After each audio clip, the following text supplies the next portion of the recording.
Magandang araw po sa lahat. Ako nga po pala si Alisa Barina at andito po ako ngayon sa Qatar, Manluluan at kasama po natin ang isa sa mga napektuhan sa Bagyong Tino. Magandang araw po sa inyong lahat. Ako po si Samantha Pilapil. I am 22 years old. I'm from Qatar, Manluluan. May mga konting katanungan po ako na inihanda para sa inyo.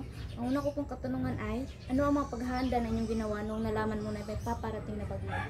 Yung napanood po namin ng pamilya ko na may paparating po na bagyo, which is yung Tino, is niready na po namin yung mga importanteng gamit na kailangan namin dalhin, mga importanteng papeles, sinecure na po namin agad sa backpack.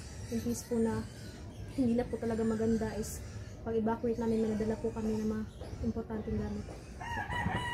Nung nanalasa ang Bagyong Tino, ano ang pangyayari na inyong naranasan?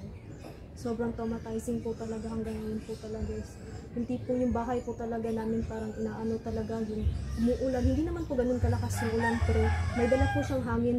Tapos ilang minuto lang po talaga parang gumaganon talaga yung tubig at taas. So nung tumaas na talaga hanggang dito yung tubig is nagpasyahan talaga namin na mag-evacuate na po talaga ng pamilya ko kasi may mga kasama kaming bata. So safety na lang din.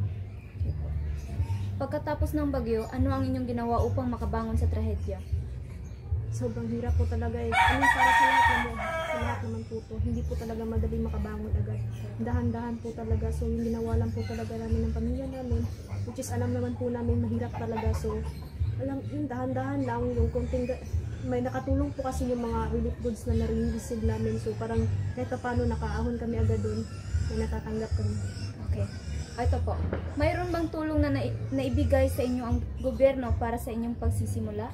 Oo po, kagaya nga po nung nasabi ko is yung nakatanggap po kami ng relief goods, nakatulong sa amin. So yes po, nakatanggap po kami ng kakunting tulong which is bigas, sobrang laki po ng tulong, mga tubig, ganun po. Totoo.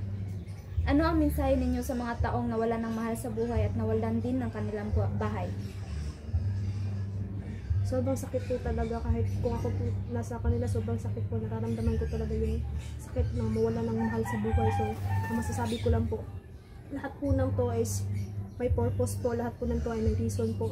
Hindi naman po, alam ko hindi po madaling agad tanggapin ang lahat. Pero alam ko po na maglalampasan niyo po ang lahat ng to. Gagabayan po kayo ng Panginoon at halaban po tayo. Hindi po tayo magpapatalo sa Bagyong Tino. Ang huli ko pong katanungan ay, ano ang aral na inyong nakuha pagkatapos ng bagyo?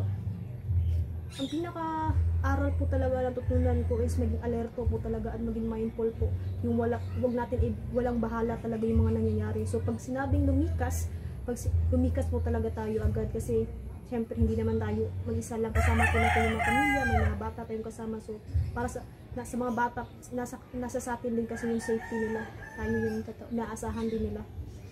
Maraming salamat po, Miss Samantha. At yun lamang po ang lahat. At masasabi ko lang din po, ang lahat ng ating naranasan ay pagsubok lamang at malalampasan din natin. Salamat.